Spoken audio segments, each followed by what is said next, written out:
I don't know how or where I'm going to get a key for my Skyline GTR. Well, I do, and I'm going to share that information with you. So let's dive in and take a look, and I will teach you what I know. What's up, YouTube? Josh here. I want to talk to you about the keys for your Skyline GTR. So if you have a Skyline, there's a chance that your key is probably worn and looking like mine. And I was worried that when I wanted to unlock the car, it may not be able to unlock it anymore. So I went ahead and had an alarm installed with keyless entry. But then the other thing is, worried, well, what happens if, this key won't start the car anymore? So while these keys are being remanufactured under the Nissan Heritage program by Nismo, I decided to order a key.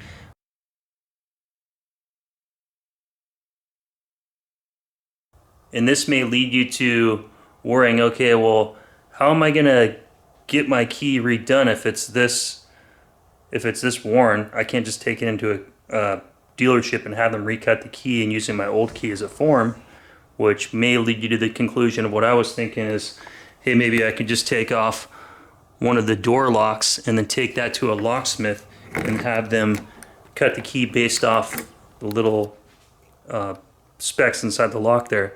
But I'm going to show you an easier way to do it, so that way when you try to get in your Skyline, it's going to start every time and your key's not going to get so worn that you can feel like this guy in the Fast and Furious movie, Paul Walker.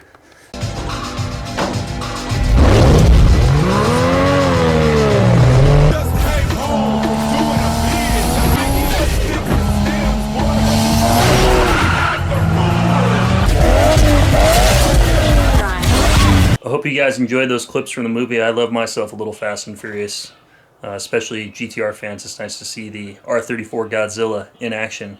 But anyway, let's get back down to the keys and let's figure out how you're going to make your key so it is brand new, just like it rolled off from the factory showroom floor. And when you look at your old key, you're going to notice that there's an actual indentation in the GTR versus the new GTR keys. The GT is outdented versus indented. But what you're going to notice, I'm not going to show you on mine, but if you look on your original key, if it's indented like that on the GTR, it should be the original. There's going to be a 4-digit key code right here on the key. All you got to do is take that key code in with your new key to the Nissan dealership and they can just cut it for you. That's it. And then you'll get a new key that looks like this. So you got all the different ridges versus the old key is just about shot to the point I was worried it wasn't going to start the car anymore. And I will have a link listed down below of where I ordered my key on eBay if you would like to get one. Well, that's going to be it for today's video, guys. I know this isn't the most exciting thing, but it took me a while to figure out how to get my key redone for my car, and it was something that's been on my mind for a couple of years that I just finally figured out. So I figured I'd share it with somebody, figured that this may be helpful to you guys. So if you like this kind of content, consider subscribing down below. And if you like the video, give me a thumbs up. And I'll see you next time. Have a good one.